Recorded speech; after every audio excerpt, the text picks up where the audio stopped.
Well, um, ultimately, the government of Israel, then followed by the United States with their enabling. None of this action these attacks would be taking place if Israel was treating the Palestinian people with decency, with respect, and in accordance with international law. But they're not. They are committing genocide, and the Houthis are the only country in the world that has stood up to Israel to say, this has got to stop, and we're going to try to stop you best we can. I mean, they're a poor country, but they have as we've learned, a very robust system of drones, cruise missiles, and ballistic missiles. And the fact, it was the fact that the Houthis could penetrate this supposedly invulnerable air defense system. It sends a real clear message that if the Houthis can do that, just imagine what Iran could do to Israel. And so Israel just better, they walk around with their arrogance and, oh, we're so good and nobody's can beat us, and just self-delusional nonsense. Hopefully they wake up now and go, oh, wait a second, we are very, very vulnerable. So the failure of this system, I was even listening to Jack Keane a little bit ago, and even he admitted it was a complete failure. So, when you got somebody who's as delusional as that man conceding that it was a failure, then they've got a problem. And it's clear that, the missile systems that are being used against the U.S. warships in the Red Sea are not this ballistic missile. One of the issues gets down to targeting. So you can easily put in the coordinates of Ben Gurion Airport on that ballistic missile, and it will get there. You can't do that with a ship because the ship is moving. It's not a stationary target. It's not in just. You could do it with a ship if it was in port and knew where the port was. But barring that, they can't really use ballistic missiles on those ships. If they did, I'm sure the U.S. Navy would have lost at least a carrier or two by now. Yeah, here is what the Yemeni armed forces are talking about. They have announced that in response to the IDF decision to expand operations in Gaza, they will implement a comprehensive air blockade alongside the naval blockade on Israel-linked ships. And look at Donald Trump, and he posted something on his social media that said they put the blame on Iran, that Iran is behind this, Iran is providing these weapons to Yemen. But do you think the way that and by the way, it was retweeted by Netanyahu, and he's so happy with this sort of comment. Sure. No, listen. Netanyahu's not going to be happy until that whole area is on fire and radiating, covered with radioactive material. He is a genuine madman. These between Trump and let's just hope that Trump's is not in the pocket of Netanyahu. It would appear that that's the case based upon this recent Washington Post article detailing why they dumped Michael Waltz. But Israel is intent on attacking Iran, and they really, they genuinely believe that Iran is weak. You can't stop any attack. And that's a very dangerous assumption, because I would argue it's just the opposite, that Iran is now actually stronger and more and better protected against cruise missile, ballistic missile, and fixed-wing aircraft attacks than they were on October 27th when they defeated a joint U.S.-Israeli operation. Yeah. Larry, here is what the Iranian foreign minister is talking about. He says that Netanyahu is trying to do everything to disrupt what's going on between Iran and the United States. And you mentioned the case of Mike Waltz. And who else is in this administration that may do something similar to Mike Waltz, something similar to what Mike Waltz did? And are we gonna let's go ahead? specify what do you mean by what he did? What in particular? Yeah, because it seems that behind the scene, he was somehow coordinating things with Netanyahu and his administration in order to drag the United States closer to a direct war with Iran. Yeah, so that was the story in the Washington Post, is that he was conspiring with Benjamin Netanyahu and going behind Trump's back. At least that's the story that's being put out. Now, I always caution people that when you see a story like this in the Washington Post, it's a leak with a purpose. This is not just news reporters going, "Hey, I've just discovered something and we're going to report on it." No, this is like an information operation. It's designed to present a particular message to the public. It's designed to influence public opinion.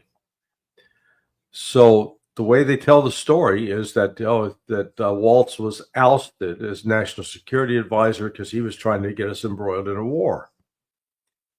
Yet at the same time, you're hearing from Trump, as you referenced just a little bit ago, his tweet about holding Iran responsible for anything the Houthis do and threatening to attack. So, Marco Rubio, he's a hardened Zionist. So is Mike Huckabee.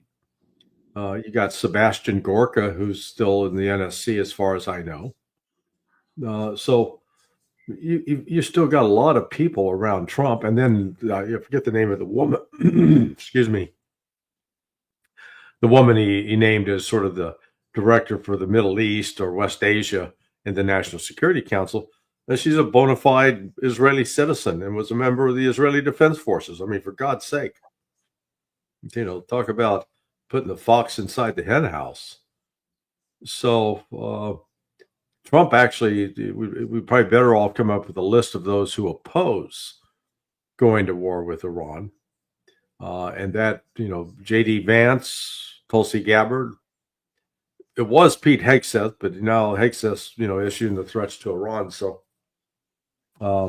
I think it's highly likely that Donald Trump is going to authorize an attack on Iran. I base this on the conversation I had with a friend some years ago who was involved with the decision to kill General Soleimani. And that decision, the reality was Trump resisted that. There was a lot of pressure brought to bear on him by the Secretary of State, the Secretary of Defense, and the general in charge of CENTCOM, CIA. I mean, they were lined up against him, pressuring him, and he finally caved to it.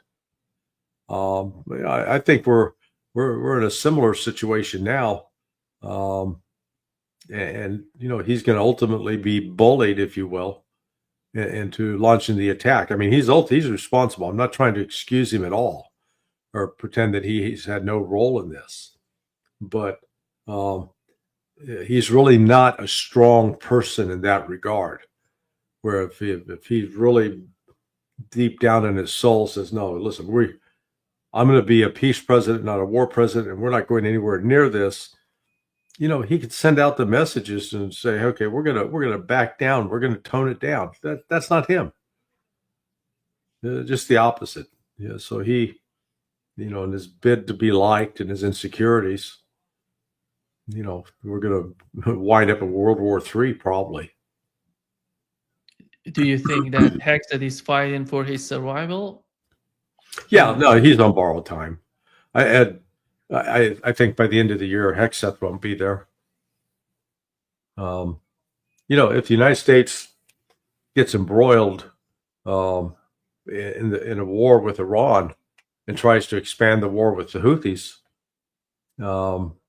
and the U.S. starts taking major losses, which I think is highly likely, they're going to need to have a scapegoat to throw overboard, and Hegseth would be that scapegoat. Here is the Iranian defense minister announcing a new ballistic missile, MRBM, middle range ballistic missile. Its name is Qasem Basir.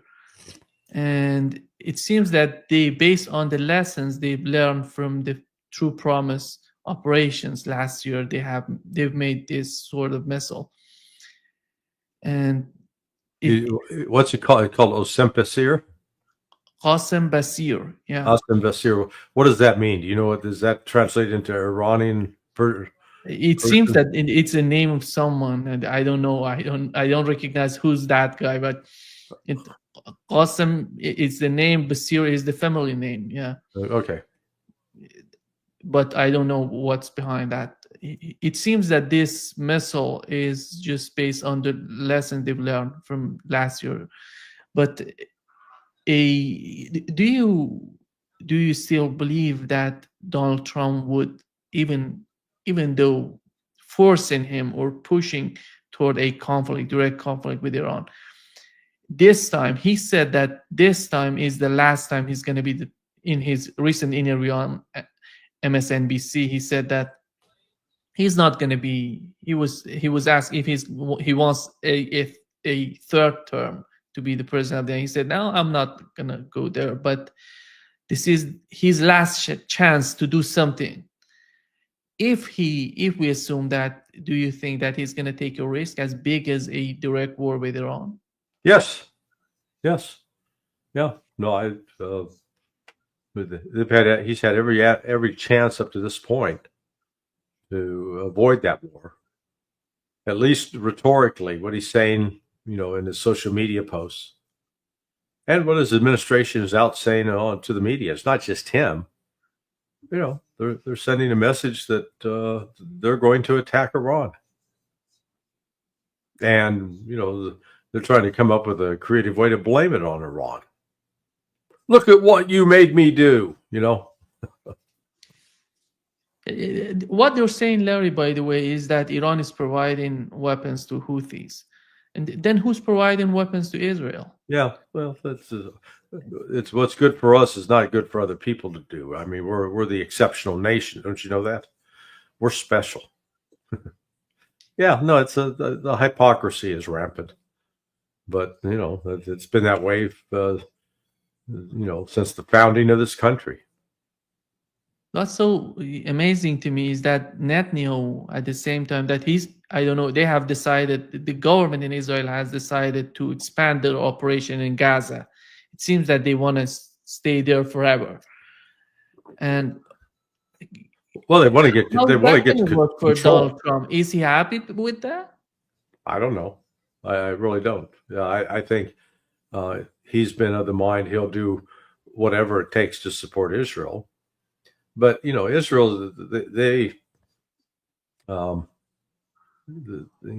the expression, your eyes are bigger than your stomach, and so you try to eat more than you actually can, and that's what Israel's doing right now. So the tensions with Turkey have escalated in Syria, and Israel is having to deploy more forces to Syria. Well, where is it getting those forces? Oh, it's got to call up more reservists. You already have a crisis within the reserve element in the Israeli army, which is the primary source of men. So you're going to increase the stress on them in Syria. They're still trying to fight in Lebanon, in southern Lebanon. They're in the West Bank, and now they're going to try to expand operations in Gaza. And, they think that they're going to succeed in starving them out. Maybe they will. But, this is a little reminiscent of what the Germans did to the Jewish ghetto in Warsaw. Those, the Jews who were surrounded by the Nazis were very, very lightly armed, and they still held the Wehrmacht out for a month. It took a month to get them under control. So, um, in this case, Israel's going to start taking more casualties.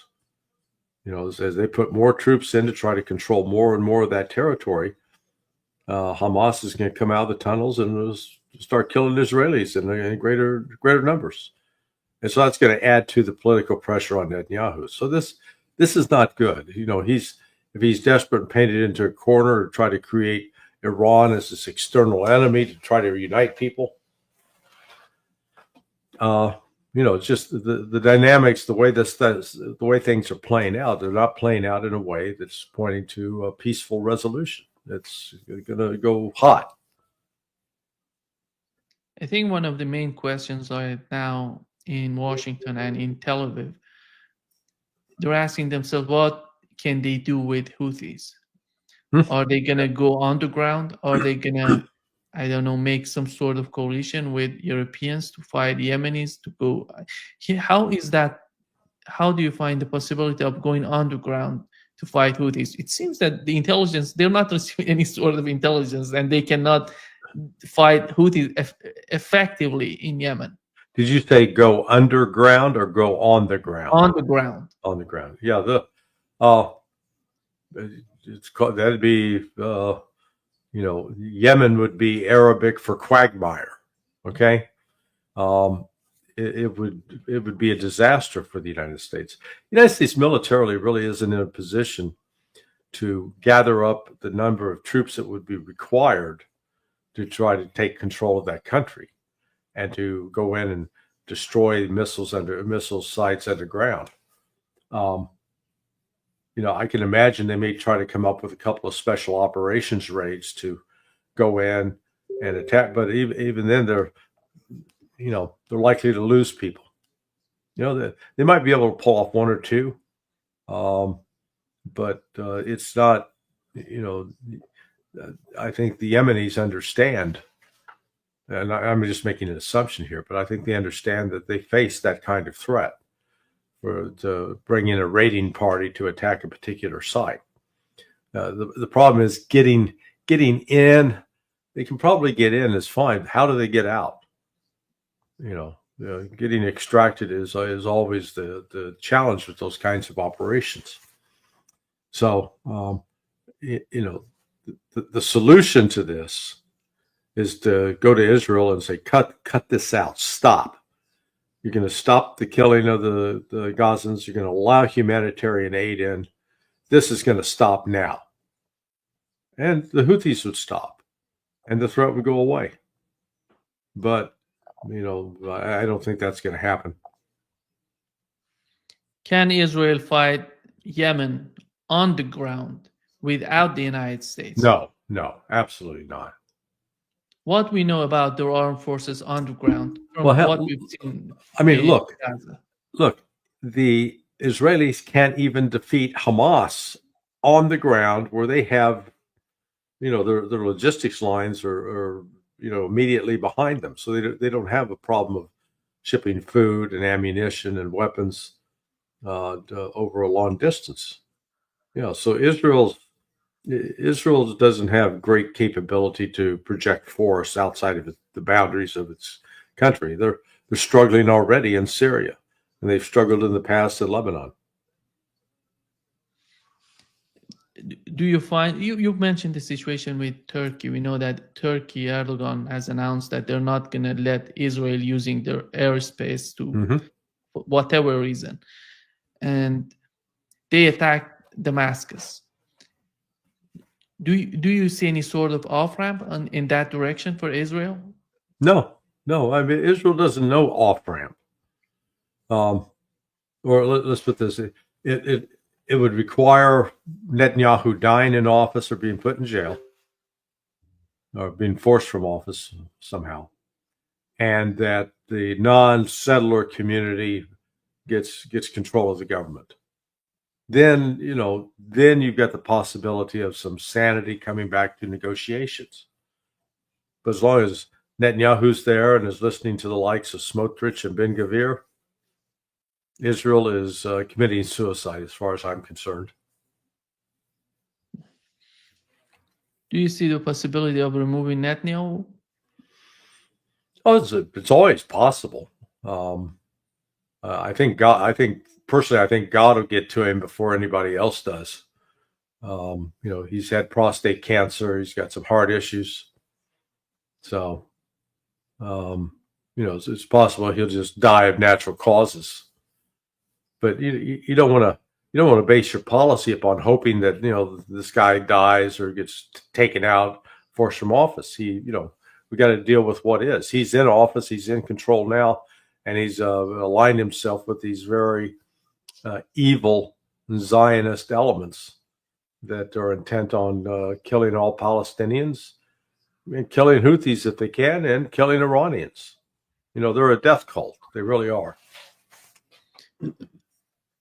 What's so amazing to me, Larry, to understand when the society in Israel see how Netanyahu is pushing for a direct war with Iran.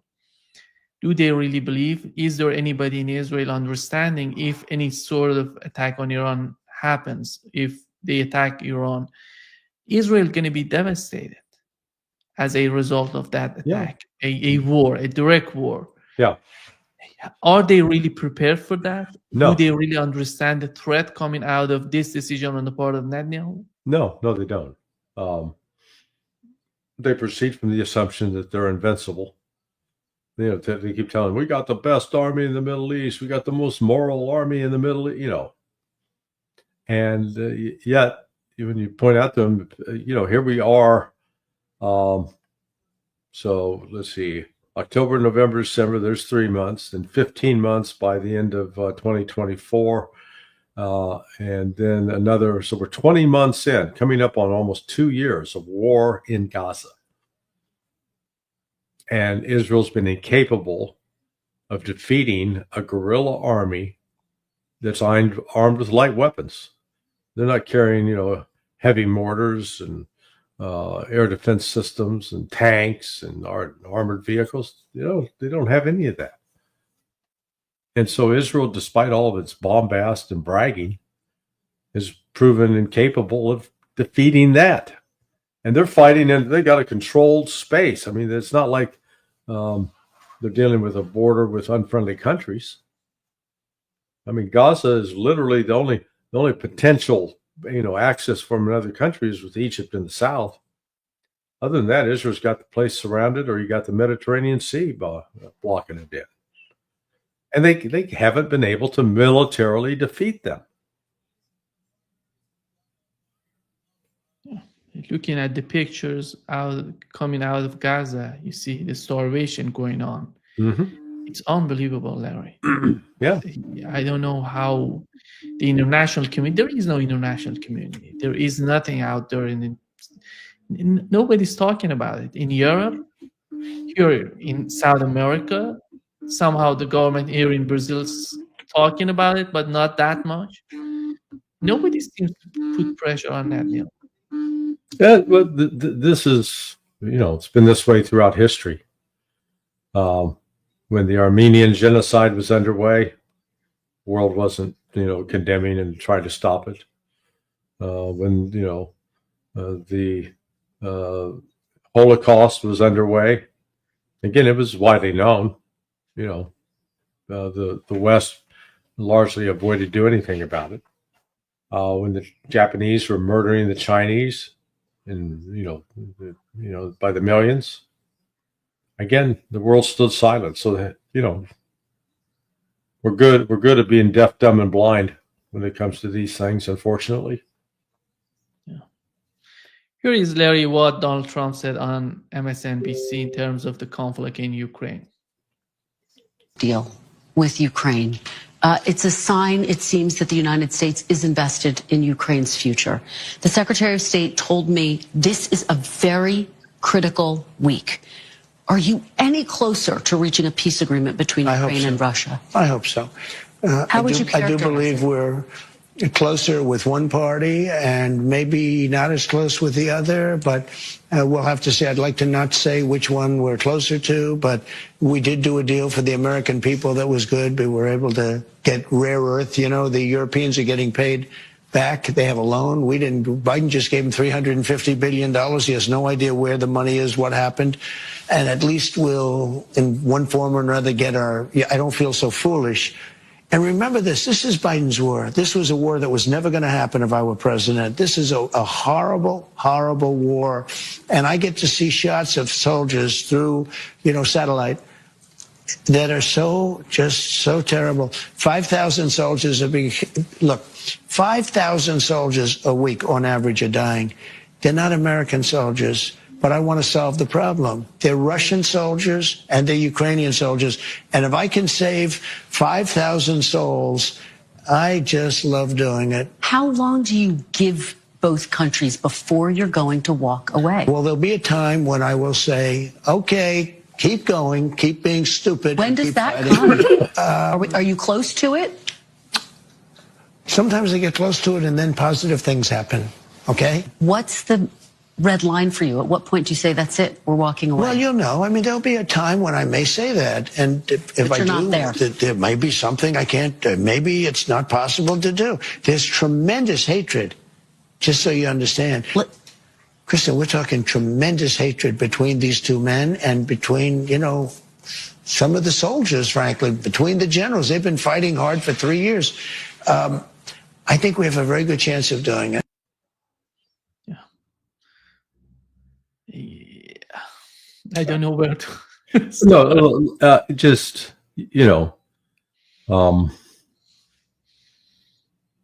It seems gratuitous to refer to him as stupid, uninformed, ignorant.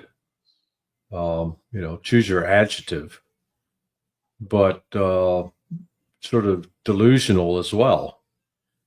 He refuses to acknowledge the critical role he played in building up the Ukrainian military, tripling it, quadrupling it in size almost. And equipping it, giving it weapons systems that it didn't have before, allowing training exercises that were specifically designed as offensive operations against Russia, all to go forward under his watch. And look, Trump's not alone in this, because I just did another piece last night looking at what happened to the Russian military with the collapse of the Soviet Union. It was reduced in size by about 2/3. It went from over 3.5 million down to 1.3 million. So why do you expand NATO? Use the ostensible reason. Well, we think Russia's developing as a threat. So Russia's army is shrinking, and that's creating a threat? That Russia's racked with tremendous economic problems, and that makes it a threat? I mean, the American people just went along with these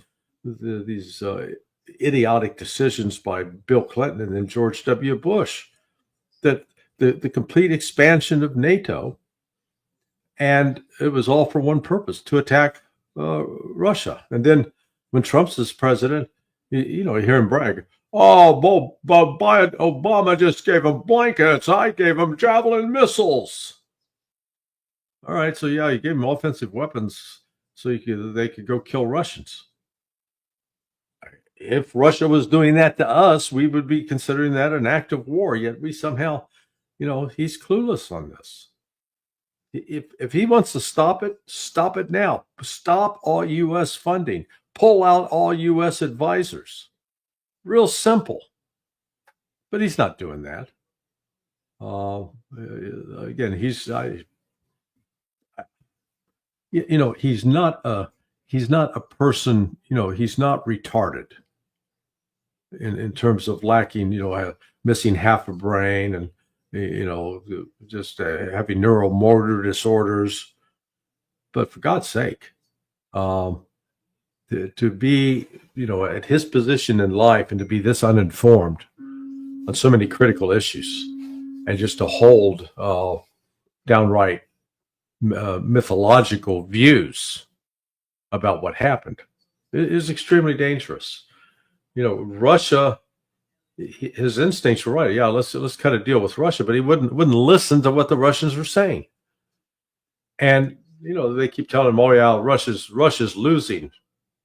They're picking up more territory every day now at an accelerating rate. I think it's very likely that before the summer's over, they're going to be in full control of Dnipropetrovsk, Kherson, and they'll be looking at retaking Odessa. Is Kiev at risk, in your opinion? Is what? Yeah. No, those. I think they'll also take Kiev. And Larry, Donald Trump is trying to diminish in this interview, trying to diminish the case of Ukraine and Russia right now as the hatred between the two men. It seems that he sees that these two are hating each other. That's why he cannot get a deal. And for someone who's trying to, at least who pretending to solve the problem in Ukraine, to be that much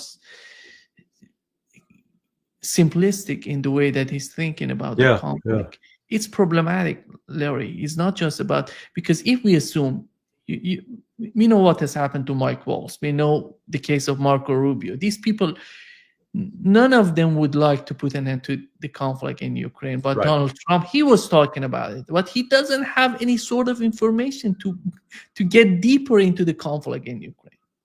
Yeah, until the American people come to understand that this is the culmination of a 35-year effort to try to destroy Russia, to take control of Russia. During the 1990s, the United States, through a variety of oligarchs and what I call criminal capitalists, got their teeth into Russia economy, and were controlling large segments, like gas, oil, mineral deposits. When Putin took over in 1999 and looked around and realized what the raping and pillaging that was going on by these Western oligarchs, he called in the Russian oligarchs, and let's face it, the majority of them were Jewish. And he just told them flat out, you're going to stop partnering up with these Westerners and ripping off the country. The money's going to stay here and invested in Russia, and you're going to get the hell out of politics. And if you don't want to do that, I'll put you in prison. But he wasn't playing around. It was pretty drastic measures on his part, but I think it was warranted because of the time. And one of the ones that stood up against him, Mikhail Khodorkovsky, wound up going to prison. But look at what happened to Russia in the process. It dramatically 180-degree turnaround with the economy and with the military. Now, going into so in 1999, here's the Ukrainian, the Russian army has now shrunk in size by about 2/3, and they've got serious economic problems. And Bill Clinton expands, adds 3 countries to NATO. Poland was one of them. And then, 5 years later, in 2004, George W. Bush adds 7 countries: the Baltic states, Romania, Slovakia, the Czech Republic, I believe, or maybe they went in 1999. Anyway, it was growing, and it's 3 years after that Putin showed up at the Munich Security Conference and basically said, "What the hell are you guys doing? What you're doing, and now you're planning to bring in Ukraine and Georgia, we view that as an existential threat. We're not going to allow that to happen. We're just going to stop." And the West basically went to him and said, "Go screw yourself." That's what they did to Putin. And then in April of 2008, Putin, again speaking at a NATO summit, issued the warning. He says, if you guys think you're going to go in and bring in Georgia and Ukraine, then you know what? We may have to go in and take back Ossetia and Abkhazia, which are in the northern part of Georgia. And that's what happened in August. And it was in that year that Putin finally said, okay, we're going to reform the military. We're going to weed out the old officers. We're going to change our doctrine. We're going to bring in new, fresh blood. And that process got underway and was fully underway by 2011. So Russia finally, it had taken them almost 20 years to wake up and realize the West is not our friends. And even then, they didn't mobilize to fight NATO when they overthrew the government of Yanukovych in Ukraine in 2014. So this thing didn't just start when Vladimir Putin woke up one morning and goes, I don't like that Zelensky Jew boy. No, that's not what happened at all. It was more, this was entirely designed to provoke Russia into attacking so that we could justify, you see this sometimes out on the football field where one player is constantly fouling the other, and then the player who's been fouled repeatedly turns around and smacks him. Only the referee didn't see the previous fouls. All they see is the guy reacting and smacking him, going, yeah, red card him, he's out. That's what the world's trying to do to Russia. There are reports, Larry, that before the last round of U.S.-Iran talks, the Ukrainian ambassador in Washington reportedly asked Witkoff to urge Iran to stop supplying Russia with drones. And these are not the signs that Ukraine is ready for any sort of talks, for any sort of compromise, for any sort of negotiation. And don't you think that Witkoff is reporting on these issues to Donald Trump? And because Donald Trump, he says, I got my deal in Ukraine. Europe has its sort of those frozen Russian assets that they can deal with that. So if they cannot reach a deal, doesn't matter to me anymore. I am trying to do something, but if they don't agree, I'm going to get out of Ukraine. So what would be the outcome for Donald Trump? Well, if he gets out of if he gets out of Ukraine, then the war is going to be over. Okay, but he doesn't get out of Ukraine. The problem is he politically he says that, but we know that that's not happening. Yeah, and so the longer it's going to become his war, and he'll no longer be able to blame it on Obama or Jesus Christ or whoever. It'll be his war, and karma can be a terrible thing, and Donald Trump's racking up some karma points that could be very devastating for him. He's facilitating murder across the board instead of being a vehicle of peace, which he promised. Yeah. And Europe today, Larry, who's Europe today? Are they insisting on the same policy in Ukraine, or they're trying to somehow modify their opinion in Ukraine? Europe reminds me of a confused transgender person. They can't figure out if they want to be male or female. And they keep changing day to day. For starters, there's no unity in Europe. Europe is now split between people described as conservatives who frankly don't want to go to war with Russia. So the Fico and Slovakia, Orban, Hungary, and now this guy just he won up the plurality of votes in the election in Romania yesterday. He's also of the conservative ilk. Giorgia Meloni appears to be in that camp, but then you've got Starmer, Macron, Merz, the big three, and yet Starmer is suffering dramatic losses at home politically. So how long can he continue to support this failed Ukraine strategy? And similar for Macron. Macron's not in a strong position politically. And Merz is weak. So you know, there is no economic or military strength anywhere in Europe today, despite them having, 28 countries or more as members of NATO. How does the Trump's policy differ from Biden's one in Europe? Um, he's not sending, he's not out scraping up money to go buy more weapons to send them, but they are sending weapons that are sort of, in the warehouse. They're sending a bunch of broken F-16 airplanes that could be used to cannibalize them for parts. But apparently he's still allowing intel to be passed, but they've imposed some restrictions on that, which has limited what Ukraine can do in terms of retaliation.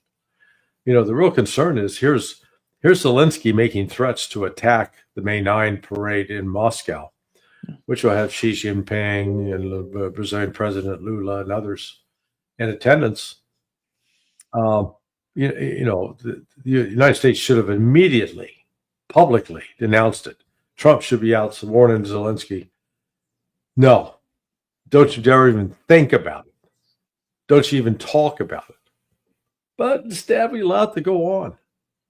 You're a parent with young kids still, so they're not doing the terrible stuff. But there'll come a time maybe when if they do something, steal something, or they commit some sort of criminal act or the potential for a criminal act, you have to step in and say, no, that's not going to happen. It's like, kids when they shoplift candy and the parents find out about it, the parents march them back, the good parent marches them back down to the store, makes the kid return what they stole, and then makes the kid pay a penalty. And out of that, the kid learns, I shouldn't do this. And they also learn, the sort of the right way to handle a situation like that. That's what's needed with Ukraine. Trump basically needs to call him out in public and then call him up in private and threaten if don't make threats you're not willing to carry out. And so the threat is we're going to, you do this, and if you continue to do this, you will not have a visa. You'll never come to the United States. And we'll work with the countries of Europe to make sure you don't get safe haven there either. So there are ways that Trump could put pressure on Zelensky that he's not doing, in my view.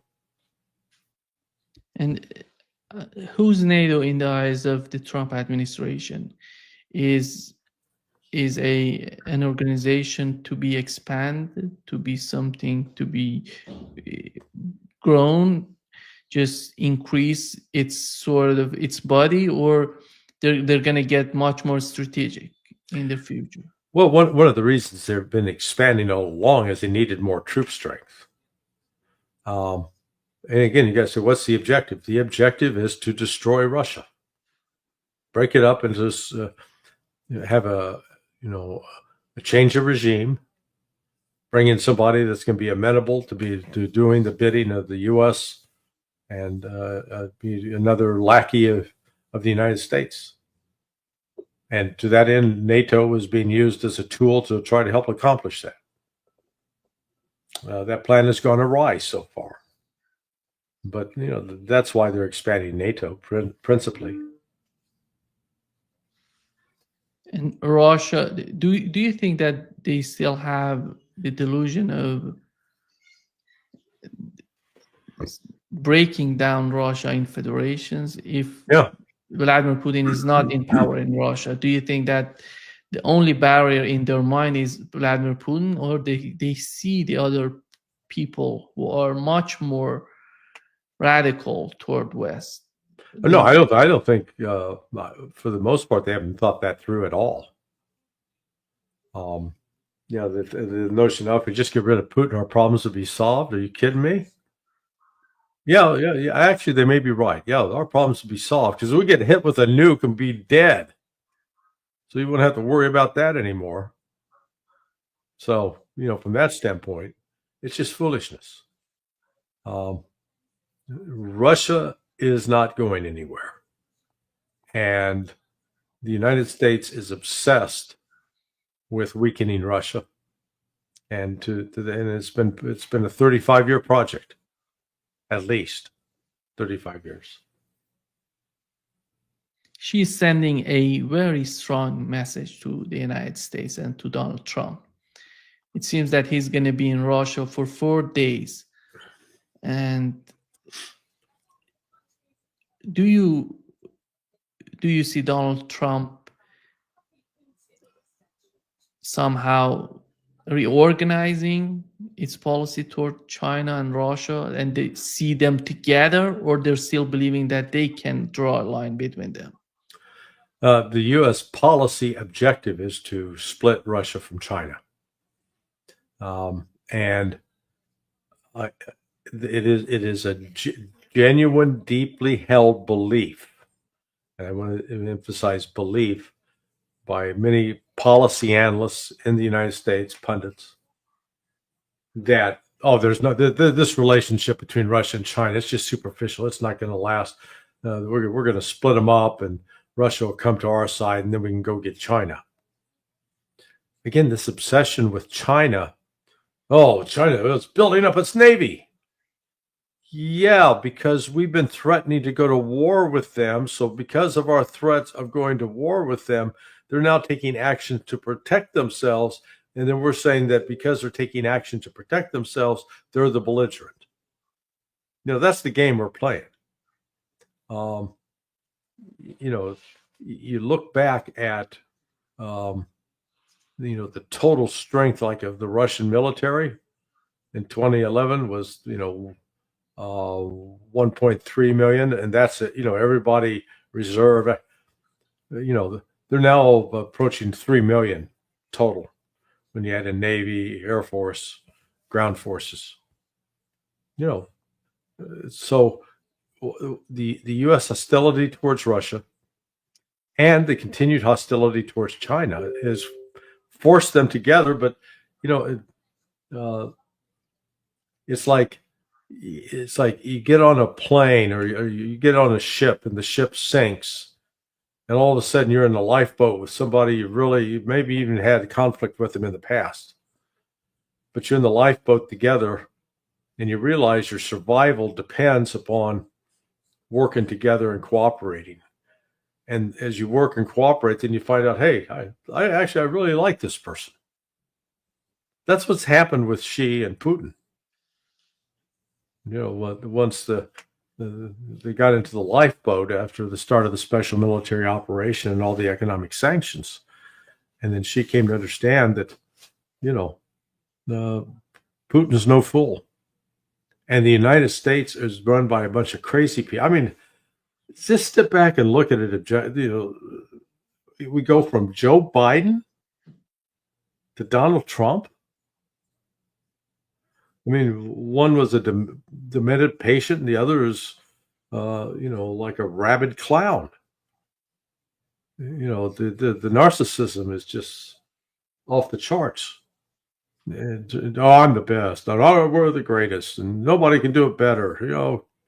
Please have some, humility.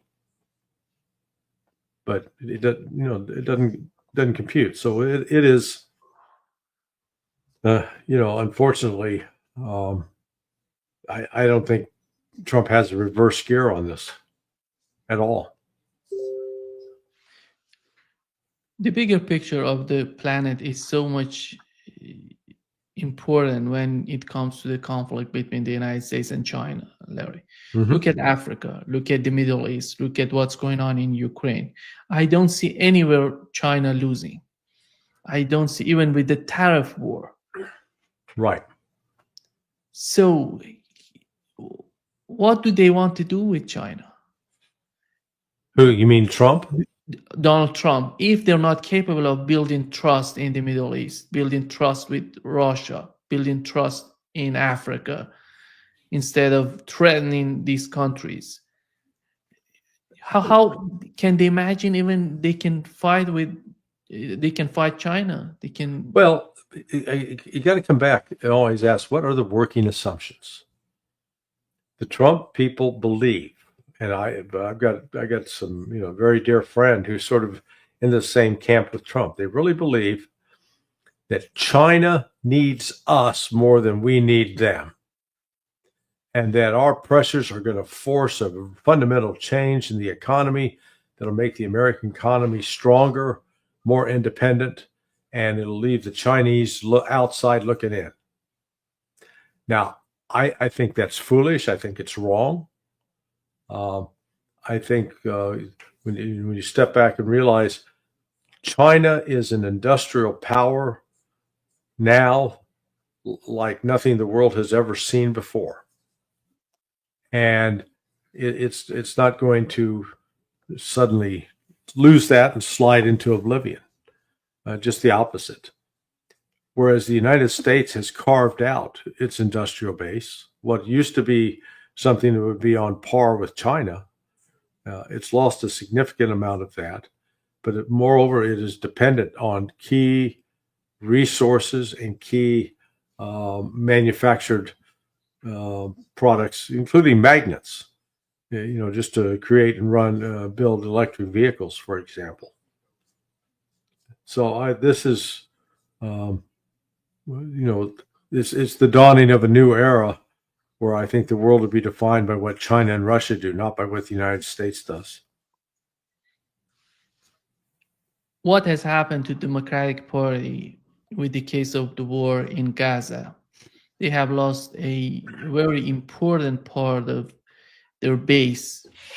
And it seems that would happen to Donald Trump if he goes in the same direction that he's going right now. Yeah. And I don't see the people who voted for him, like you, Tucker Carlson, and many people that I talk with. And they wanted something to benefit the United States, not any other country. But they're not getting that. Donald Trump wanted that, by the way. He was mentioning that. Do you think that could happen? The same sort of scenario could happen to Republican or to MAGA? What has happened to the Democratic Party? It's not just it's not confined just to the United States. This is a global phenomenon right now. That let's call it the fracturing of political consensus. There is no widespread agreement, at least in the West, because you go into look at Great Britain. Labor, it used to be Labor and Conservative Party dominated. Well, now both have lost out, looks like, to this Nigel Farage, the Reform UK Party. In France, you got Marine Le Pen. Her party is growing in popularity. Similar thing with AfD in Germany. So you've got, again, this fragmenting. And here in the United States, the fragmentation within the Democrat Party is between the ultra woke people who embrace all things sexually deviant, and they've got a generation gap. But you're starting to see that within MAGA. The MAGA element is not the Republican Party, and you still have an institutional Republican Party that opposes Donald Trump. So yeah, we're seeing a fragmentation of politics across the board, and usually the only way out of that is there has to be some terrible, terrible tragedy or horrific level of violence, war, and it's out of that where people had to come together literally for their own survival that you reforge a consensus. That's the advantage of what China and Russia have now is because of the outside attacks of the West, they've become stronger in terms of internal unity, not weaker. And that war would be with China that you mentioned. If a war that could bring some sort of division, drastic divisions between. I personally think it's going to start with Iran. and the the United States will suffer, let's say, at minimum, a black eye. It will once again be found to be impotent. But that war then could escalate out, and rapidly bring in Russia and China against the West, and with the potential for the use of nukes, because let's not forget Israel's in there, and Israel facing extinction might be inclined to use a nuke, even though it would be ineffective. It would cross that line again. And these are very dangerous times, very perilous times. Yeah, but they're trying to do that with ISIS, Al Qaeda. We know what has happened in Iraq. They've just destroyed the ISIS forces that wanted to attack them. And do you see the rise of ISIS again with the case of Syria and what is happening in Syria, or they're under the control of, I don't know, Turkey, the United States? Yeah, Iran is not happy with that. Russia doesn't want that. Yeah, I think they're more. Well, you can never eliminate the religious motivation that underscores this radical Sufi or Sunni Salafist vision. Yeah, it's Sunni, yeah. So Salafist, yeah. by virtue of that, they also can be used. They can become unwitting tools or dupes. So, yeah, I think the terrorism, though, I'm not so worried about terrorism destabilizing the world. That's not the threat. The threat is the genocide against the people of Gaza and Israel wanting to attack Iran. And, Iran is ready to respond and retaliate and protect itself. And if it comes to that, then this thing can spiral out of control. Yeah. The reason I mentioned Sunni, because, Larry, we have Sunni and Shia, and in my opinion, none of them is related to what's going on with ISIS and Al Qaeda. They don't relate to them. But you've mentioned Sufi. That's why I said Sunni. Sufi is a part of. Yeah. No, well, look, the rehabilitation of relations between Iran and Saudi Arabia. I mean, candidly, they haven't since the rise of the Ayatollah Khomeini in 1979, or the late 78, takes power in 79. But so for the last 44 years, Iran and Saudis were not best of friends. And in fact, the Saudis supported a lot of these wars in the Middle East as a way to go after and weaken Iran. Now, as this over last year, and it continued into this year, the Iranians and Saudis are calling each other brothers, even though one's Persian, one's Arab, one is Shia, one is Sunni. They're calling each other brothers and vowing to work together. So that's a good sign. Bad for the United States, but good for them. And Russia and China enjoying that. Yes, well, Russia and China made it happen. Yeah. Through their relations with those both countries. That is one of these unexpected outcomes. I think China naturally had a stronger relation. Well, actually, China and Russia both had strong relations with Iran, and I think the Russians, by virtue of being members of OPEC or being a major oil exporter, had a natural entree with the Saudis.